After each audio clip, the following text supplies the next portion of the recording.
자, 오늘 이제 말씀 함께 읽겠습니다.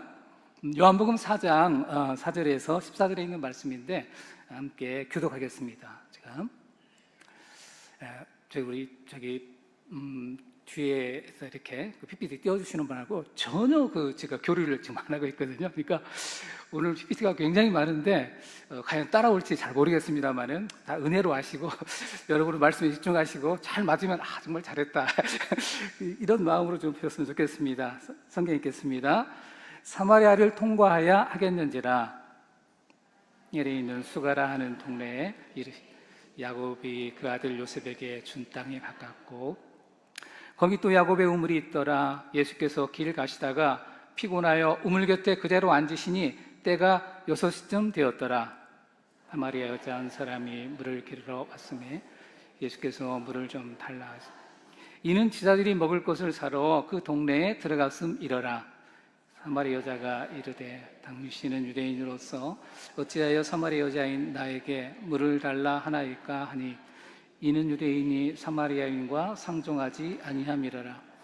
예수께서 대답하여 이르시되 내가 만일 하나님의 선물과 또 내게 물 좀 달라 하는 이가 누구인 줄 알았더라면 내가 그에게 구하였을 것이요 그가 생수를 내게 주었으리라. 여자가 이르되 주여 물그를 이 우물은 깊은데 어디서 당신이 그 생수를 얻겠사옵나이까.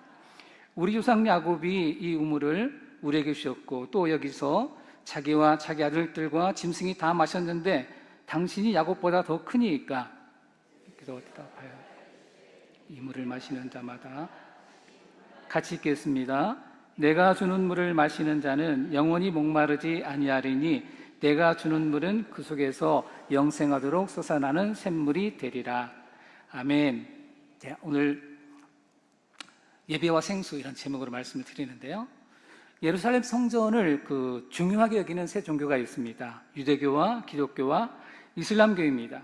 이 세 종교의 공통점은 모두 하나님을 섬기고 구약 성경을 경전으로 삼는다는 점입니다. 물론 이슬람이 사용하는 구약 성경은 구약 성경 전체가 아니라 극히 일부이고 그것도 변형된 성경입니다. 또 한 가지 공통점은 모두 신앙 고백을 가지고 있습니다. 유대교의 신앙 고백은 신명기 6장 4절입니다. 이스라엘아 들으라 우리 하나님 여호와는 오직 유일한 여호와이시니이다 입니다.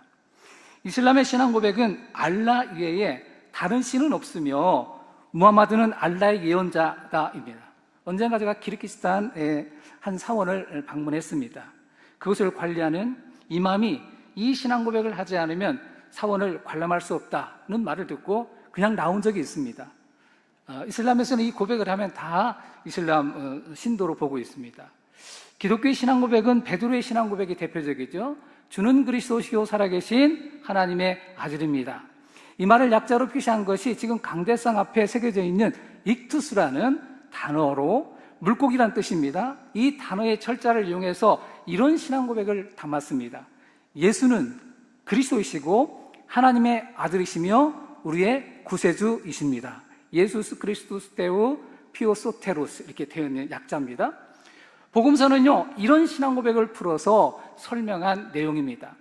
요한복음을 이해하기 위해서는 몇 가지 사전 지식이 필요합니다. 요한복음을 기록한 목적과 요한복음의 독특한 양식입니다. 먼저 요한복음을 기록한 목적은 요한복음 20장 31절에 이렇게 기록했습니다.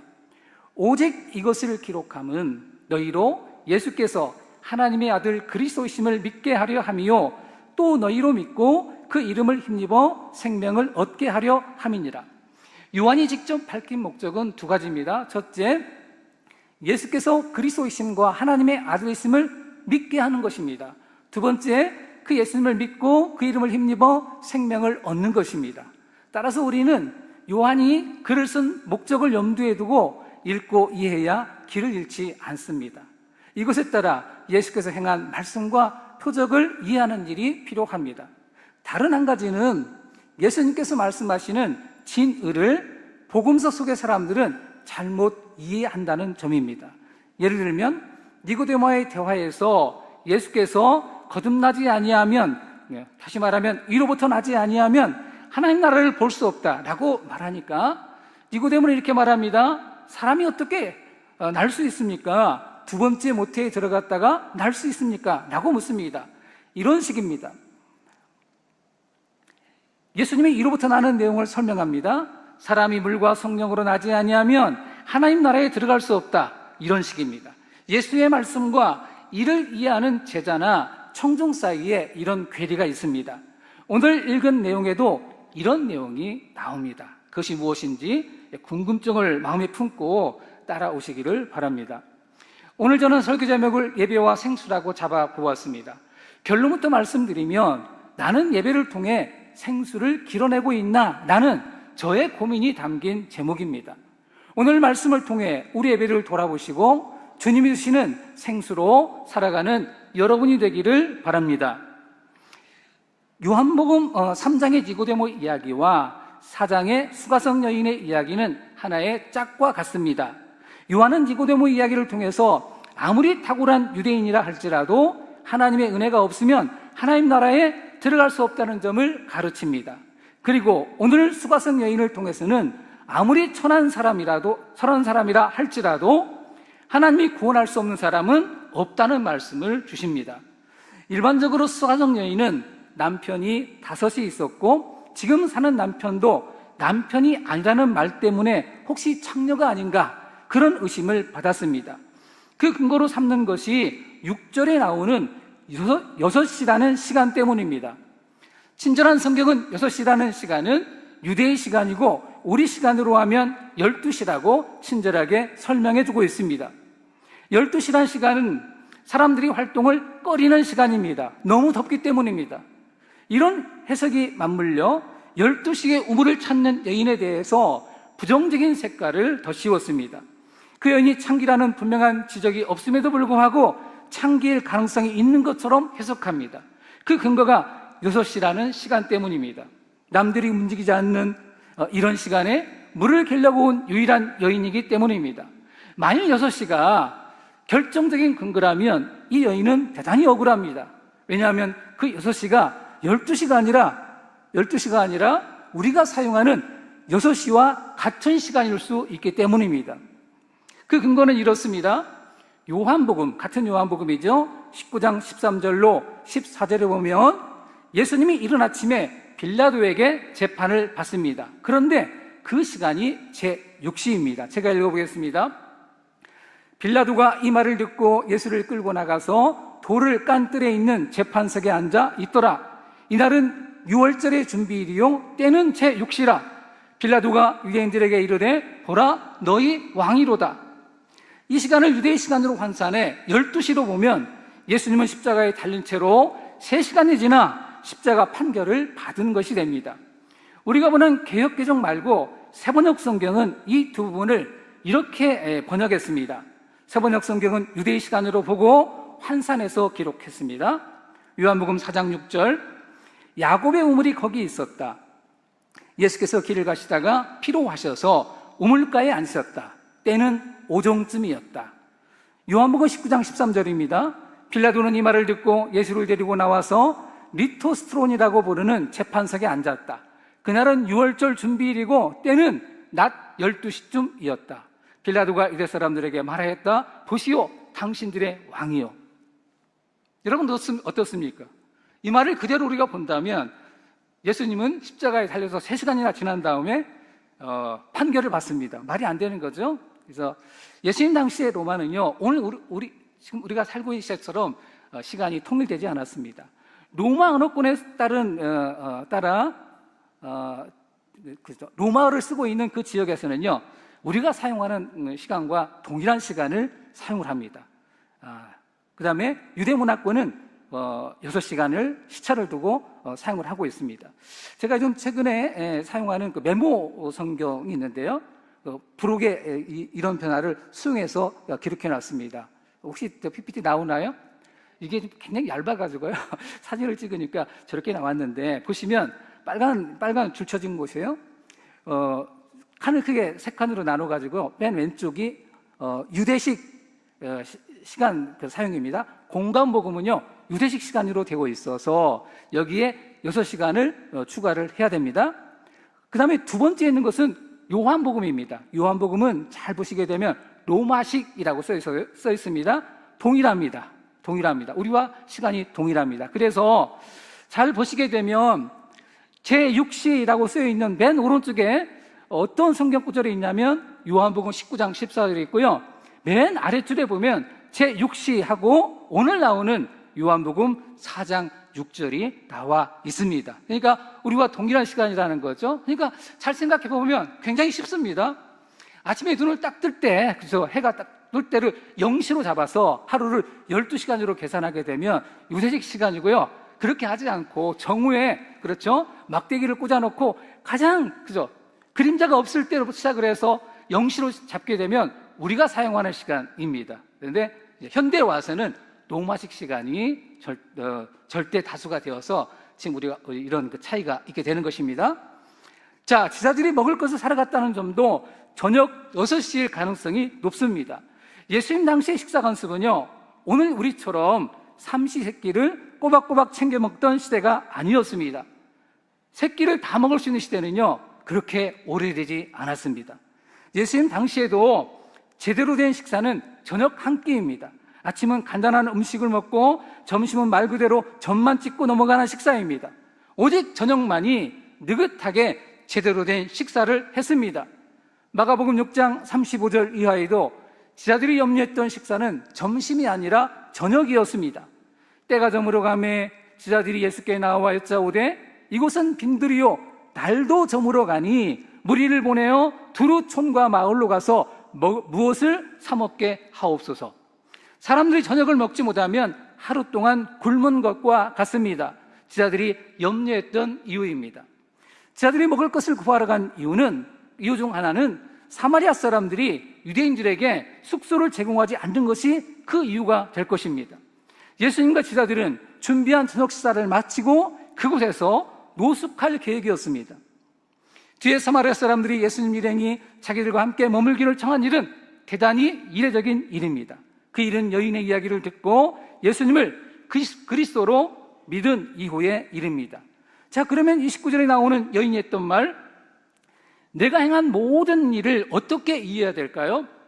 내가 행한 모든 일이 창기로서 살아온 삶을 말할까요? 아니면 다른 가능성이 있을까요? 성경에 드러난 내용은 예수님의 질문을 통해 드러난 그녀의 가정사입니다. 여인은 5명의 남편을 거쳐 6번째 남편과 동거 중입니다. 하지만 계속해서 동거하지 못할 것을 예수님은 아셨고 이를 그 여인도 시인했습니다. 아마 그 여인은 여러 점에서 놀랐을 것입니다. 여인은 예수님을 오늘 처음 접했습니다. 그녀의 복잡한 가정사를 서로 상종하지 않는 유대인이 알 리가 없습니다.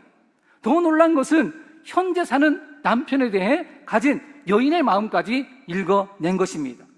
시간과 공간을 뛰어넘어서 상대방의 마음을 아는 능력은 하나님 한 분밖에 없습니다. 요한복음 1장에 보면 빌립이 나다나엘을 청한 이야기가 나옵니다. 빌립이 나다나엘에게 여러 선지자가 예언한 그분을 만났다. 그분은 나사렛 출신 예수시다 라고 소개하자 나다나엘이 나사렛에서 무슨 선한 것이 나겠느냐 라고 핀잔했습니다. 빌립이 나다나엘을 강권해서 예수님께 데려갑니다. 그랬더니 예수님이 대뜸 그를 칭찬했습니다. 보라, 이는 참으로 이스라엘 사람이라 그 속에 간사한 것이 없도다. 뜻밖의 말씀을 듣고 나다나엘이 물었습니다. 어떻게 나를 아십니까? 주님이 대답하십니다. 빌립이 너를 부르기 전에 내가 무화과나무 아래에 있을 때에 보았노라. 이 말에 나다나엘은 랍비여, 당신은 하나님의 아들이시요 이스라엘의 임금님이다 라고 고백합니다. 예수께서 시공을 초월해 자기가 무화과나무 아래에서 기도했던 것을 아셨기 때문입니다. 이처럼 여인은 자기가 행한 일을 근거로 사람들에게 예수님을 그리스도로 증거했습니다. 그러면 내가 행한 일이 구체적으로 어떤 일일까요? 여인에게 지금 남편이 6번째라는 것은 부끄러운 일입니다. 이런 상황에 내몰리게 된 원인은 2가지로 가정할 수 있습니다. 한 가지는 여인이 능동적으로 남편을 5명을 제치고 6번이나 바꾸었을 가능성입니다. 하지만 당대 상황상 이런 일은 일어나기 힘든 일입니다. 관습을 깨뜨리고 능동적으로 이런 일을 자행했다면 아마 그 동네에서 축출당했을 것입니다. 다른 한 가지는 여인이 남편들에게 각각 이혼 증서를 받고 이혼당했을 가능성입니다. 가능성은 2편이 더 있습니다. 당시 이혼에 관한 해석은 남자들에게 대단히 유리했습니다. 율법엔 이혼에 관해서 이렇게 말합니다. 신명기 24장 1절에 사람이 아내를 맞이하여 데려온 후에 그에게 수치되는 일이 있음을 발견하고 그를 기뻐하지 아니하면 이혼 증서를 써서 그의 손에 주고 그를 자기 집에서 내보낼 것이요, 여인에게 수치되는 일에 대해서 당시 아주 인기가 많던 힐렐 랍비 해석을 보면 여인으로서 부끄러운 행동이나 상태입니다. 두 가지에만 들겠습니다. 여인이 아침에 빵을 구웠는데 태웠습니다. 이혼 사유입니다. 여인의 얼굴이 좀 예쁘지 못합니다. 이것도 이혼 사유가 될 수 있습니다. 이것을 종합하면 여인은 첫 남편에게 이혼을 당했고 이후에도 비슷한 이유로 이혼을 당한 것 같습니다. 죄송합니다. 그 여인이 조금 예쁘지 못해서 이혼을 당했다면 그 이후에 남편들도 다른 여러 가지 이유를 대지만 비슷한 이유로 이혼 당했을 수도 있습니다. 여인의 자존감을 무참히 무너뜨리는 일입니다. 지금 사는 남편도 같은 이유로 이혼 증서를 내밀 가능성이 높습니다. 예수님이 지금 있는 남편도 내 남편이 아니다 라고 했을 때 여인이 아닙니다 라고 단호하게 말하지 못한 이유입니다. 자, 그렇다면 이 여인은 가장 불행한 여인 가운데 하나입니다. 그 불행의 원인은 이혼을 남자들이 손쉽게 할 수 있도록 해석한 성경 해석에 오류일 수 있습니다. 여인은 이스라엘의 변방 사마리아에서도 환영받지 못한 대단히 불행한 사람입니다. 참고로 이스라엘은요, 혈통을 통해 사람들을 구분합니다. 제가 세 종류의 문서를 봤는데 그중 가장 간단한 문서가 어떤 거냐면 7단계로 나누는 것입니다. 첫 번째 사제, 두 번째 레위인, 세 번째 완전한 이스라엘 사람, 네 번째 사생아, 다섯 번째 성전 노예, 여섯 번째 개종자, 일곱 번째 해방 노예 순입니다. 여러분, 사마리아 사람은 들어있지 않습니다. 그 다음 순서가 되겠지요. 사마리아 여자는 9번째 정도에 해당이 될 것입니다. 예수는 이런 여인을 구하기 위해서 요단강을 우회하는 마음 편한 길을 포기하고 불편한 사마리아 길을 택했습니다. 그 표현이 사절에 나오는 사마리아를 통과해야 하겠는지라 라는 내용입니다. 많이 들어보셨을 거예요. 업무는 데이라는 단어를 써서 반드시 가야 한다는 예수님의 의지를 표현했습니다. 이처럼 주님은 가장 낮은 사람까지도 버리지 않고 찾아오셔서 구원하시는 분입니다. 우리도 이 여인과 같습니다. 불행은 나만 겪는 일이 아닙니다. 아담의 후손으로 태어난 인류 모두가 함께 겪는 일입니다. 그러기에 우리 모두에게 구속주가 필요합니다. 예수님의 사랑을 받지 않아도 될 만큼 완전한 사람은 없습니다. 다음으로 7절에 보면 예수님은 관습을 깨고 사마리아 여인에게 물을 달라고 요청합니다. 여인이 물을 주지 않고 반문하자 예수님이 10절에 이렇게 말합니다. 내가 만일 하나님의 선물과 또 내게 물 좀 달라 하는 이가 누구인 줄 알았더라면 내가 그에게 구하였을 것이요 그가 생수를 내게 주었으리라 라고 말씀하십니다. 일단 하나님의 선물은 생수입니다. 예수님의 주장에 따르면 그 생수는 이 우물에서 얻는 물과 달리 영원히 목마르지 않을 것이라고 말씀하셨습니다. 여인에게 물 좀 달라 하는 예수님이 어떤 분입니까? 예수님이 어떤 자격으로 영원히 목마르지 않는 생수를 줄 수 있습니까? 그리고 생수는 도대체 무엇입니까? 일단 생수는 큰 문맥에서 살펴야 할 것 같습니다. 생수는 두 가지 가능성이 있습니다. 첫 번째, 요한복음 6장 35절에 보면 나는 생명의 떡이니 내게 오는 자는 결코 줄이지 아니할 터이요 나를 믿는 자는 영원히 목마르지 아니하리라 라고 말씀하셨습니다. 이 말씀에 근거하면 예수님 자신을 가리킵니다. 예수님 자신이 생명의 떡이고 영원한 생수입니다. 예수님을 먹는 자가 영원한 생명을 얻습니다. 이것은 성만찬을 연상시키는 표현입니다. 실제로 요한복음에는 6월절 만찬 이야기가 나오지 않고 바로 이 요한복음 6장에 나오는 오병이어의 표적 이야기로 대신합니다.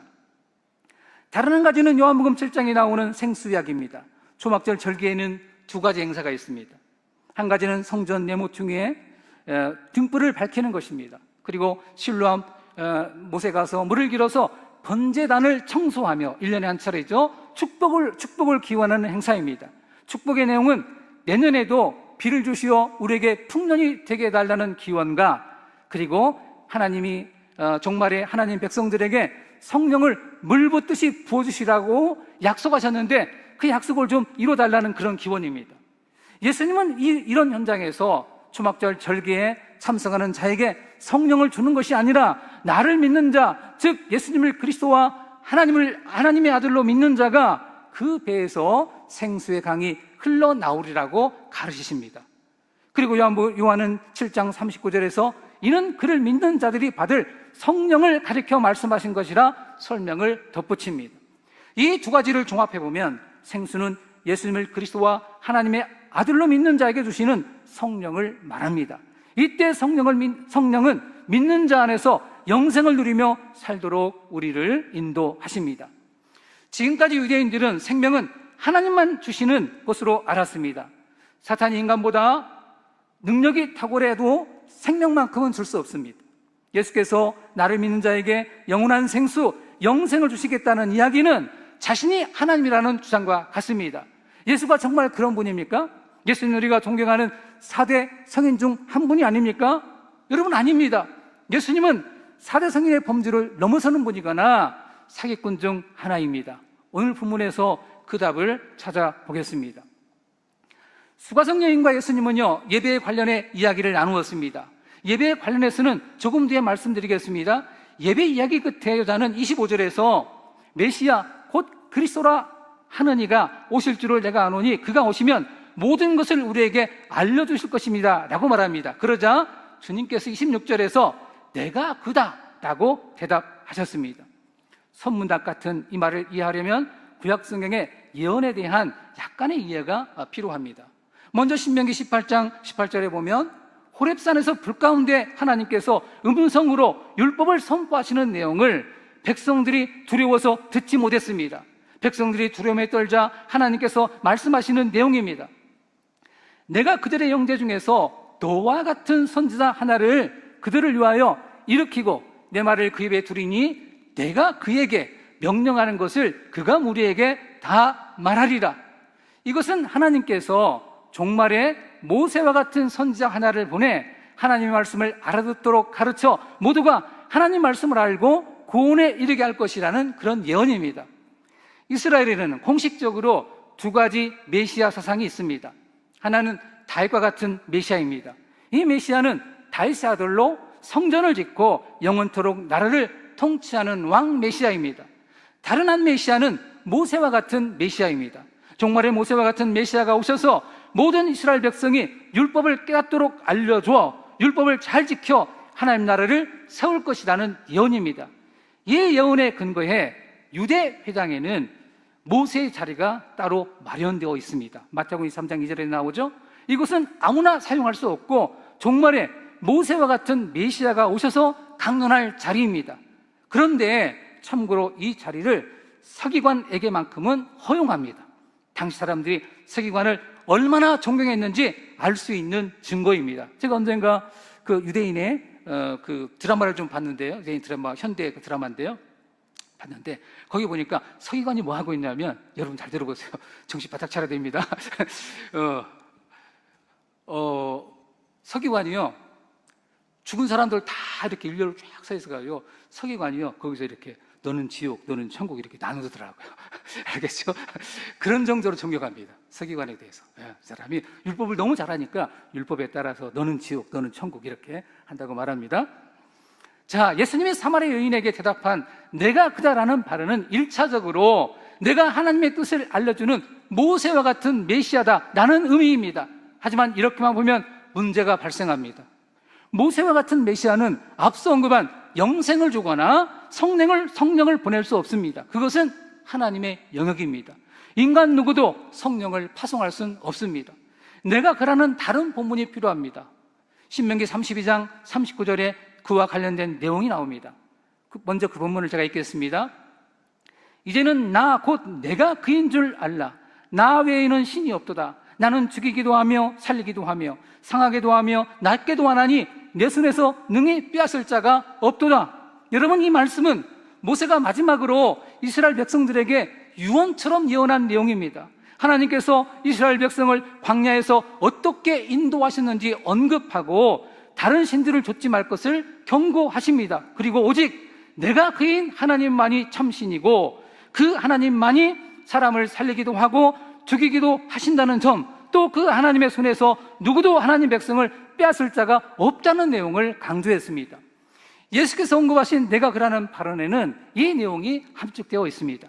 그 여인은 잘 이해하지 못하지만 예수님은 자신이 내가 그인 하나님이라고 주장하신 것입니다. 신명기 32장 39절 앞에 읽었던 내용에 보게 되면 내가 그인 하나님이 어떤 일을 하십니까? 첫째, 사람을 살리십니다. 둘째, 사람을 심판하십니다. 죽이십니다. 셋째, 그의 손에 있는 백성을 누구도 빼앗아 갈 수 없습니다. 내가 그라는 단어는요, 히브리어로 아니후입니다. 아니는 나를 지칭하는 대명사이고 후는 그를 지칭하는 대명사입니다. 이 두 단어를 합해서 마치 한 단어처럼 아니후라고 지칭합니다. 이 단어가 집중적으로 나오는 성경이 이사야서입니다. 이사야서는 포로기 전 선지자이지만 이사야는 그의 책이 집중적으로 읽힌 곳은 바벨론 포로기입니다. 이곳에 옮겨온 이스라엘 백성들은 힘든 시간을 보냅니다. 두 가지 점에서 힘들었는데 한 가지는 자신과 더불어 하나님이 모독을 당하는 일입니다. 하나님이 바벨론의 신 마르둑에게 패배한 것처럼 보이기 때문입니다. 두 번째는 하나님이 이 강력한 나라로부터 과연 우리를 구원할 수 있을까 하는 점입니다.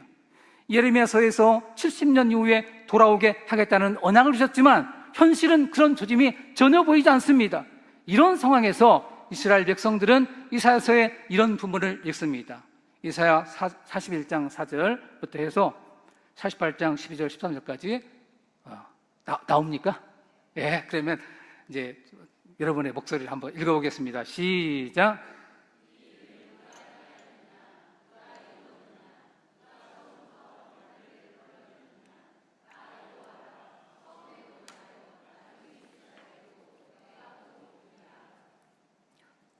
예, 다 읽으셨나요?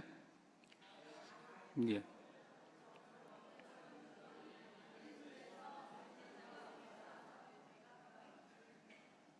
예, 48장 다 읽으시나요? 48장 또 한번 띄워주세요. 시작. 야곱아, 내가 부른 이스라엘아, 내게 들으라. 나는 그니, 나는 처음이요 또 나는 마지막이라. 과연 내 손이 땅의 기초를 정하였고 내 오른손이 하늘을 폈나니 내가 그들을 부르면 그것들이 일제히 서느니라.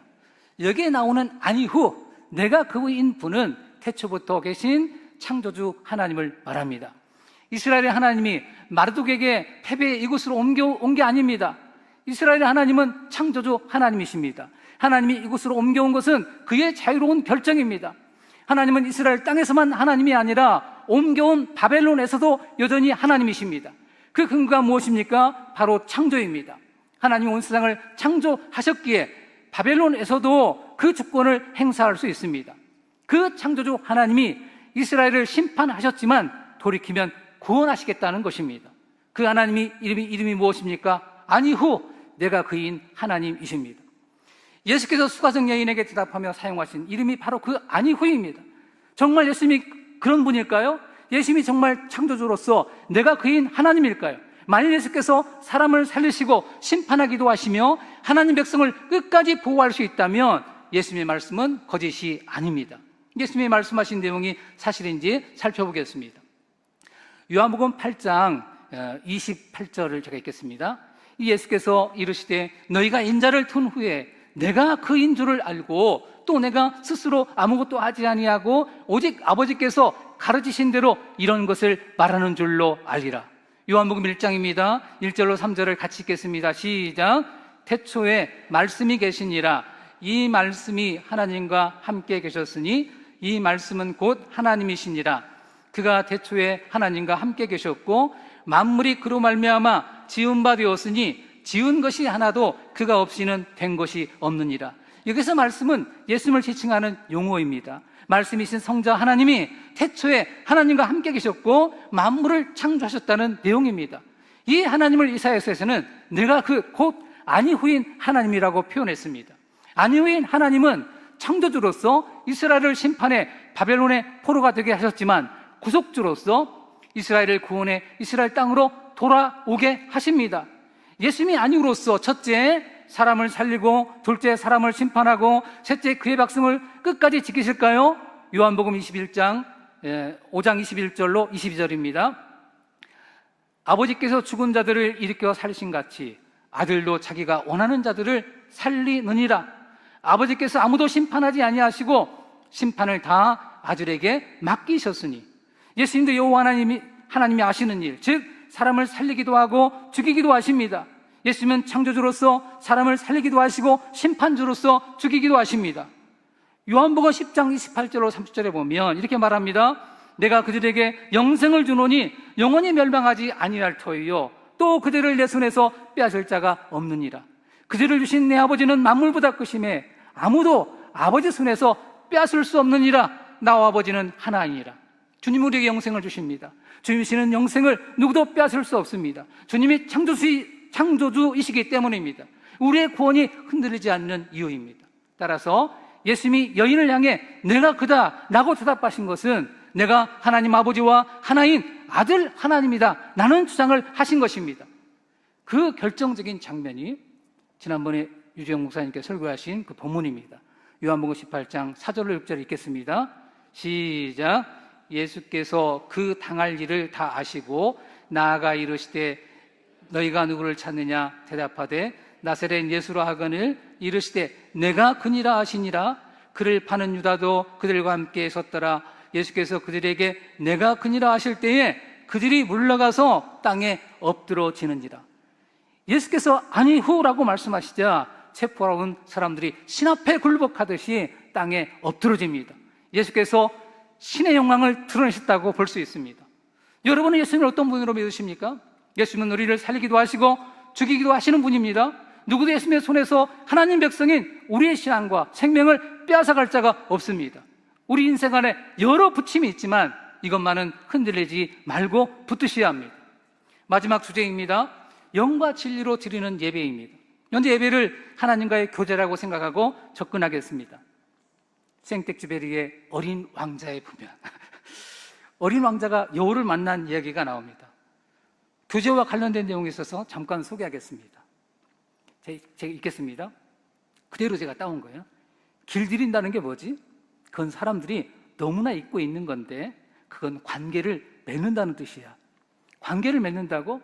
물론이지. 넌 나에게 아직은 수없이 많은 다른 아이들과 조금도 다를 바 없는 한 아이에 지나지 않아. 그래서 나는 널 별로 필요로 하지 않아. 너 역시 날 필요로 하지 않고 나도 너에게는 수없이 많은 다른 여우들과 조금도 다를 바 없는 한 마리 여우에 지나지 않지. 하지만 내가 나를 길들인다면 우리는 서로를 필요로 하게 되는 거야.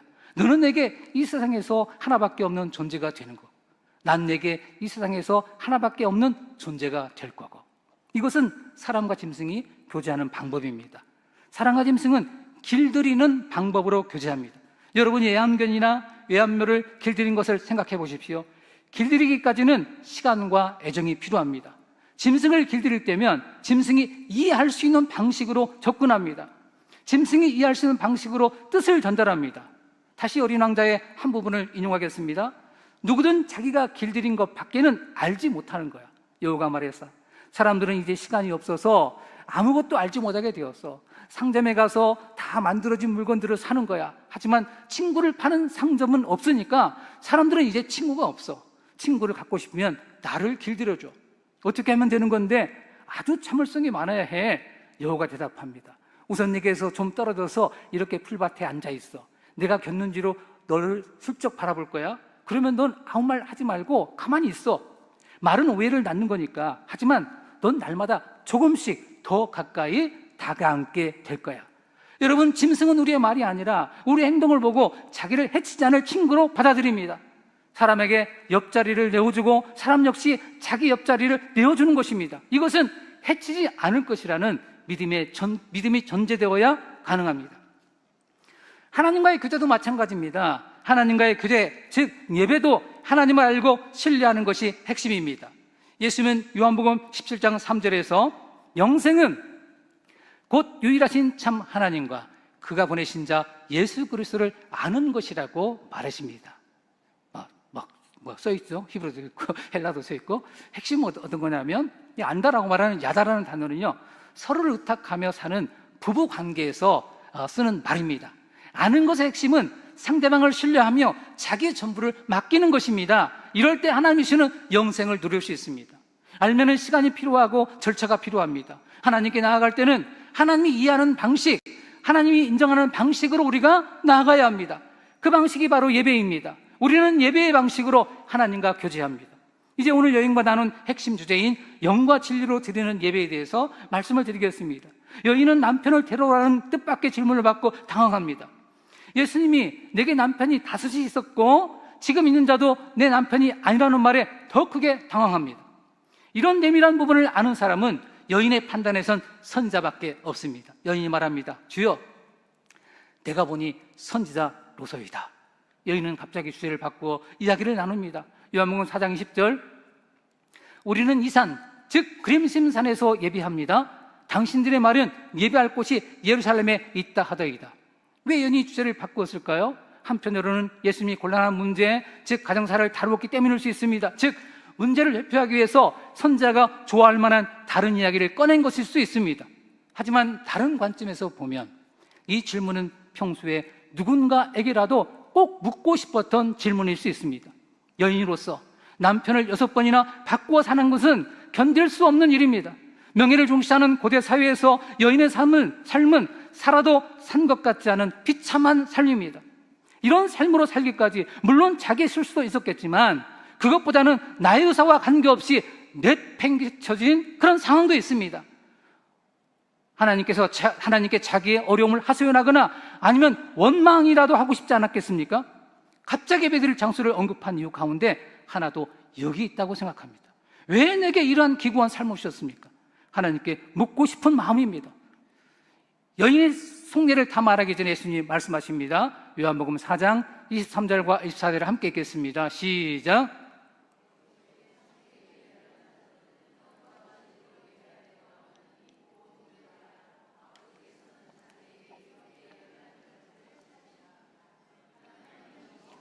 예배하는 자가 영과 진리로 예배할지. 예. 내가 영과 진리로 예배한다면 하나님은 그런 장소에 매이지 않고 너의 예배를 받으시기 위해서 언제든지 찾아오신다는 뜻입니다. 하나님은 영이시라는 말은 하나님은 너와 같은 육체가 아니시다. 하나님은 반드시 필멸하는 인간이 아니시다. 그런 뜻입니다. 참고로 아폴로 신을 섬기는 델포이 신전에 가보면 그 기둥에 두 가지 글씨가 있는데 그 가운데 하나가 여러분이 잘 알고 있는 너 자신을 알라는 말입니다. 그노티스 아우톤. 이 말은요, 본래 신전에 들어오는 모든 인간은 필멸의 인간임을 알라는 그런 뜻입니다. 신과 인간의 차이가 필멸과 영혼으로 갈립니다. 하나님은 영이시다는 말은 하나님은 너희와 같은 필멸의 인간이 아니라는 뜻입니다. 하나님은 영이시기에 시간과 공간의 제한을 받지 않으심입니다. 이것은 하나님의 전지전능함을 주장하시는 말이고 세상의 영역 가운데 하나님의 조건을 벗어나는 영역이 없음을 선언하는 말입니다. 하나님은 시간에도 영향을 받지 않습니다. 하지만 우리는 시간을 정할 필요가 있습니다.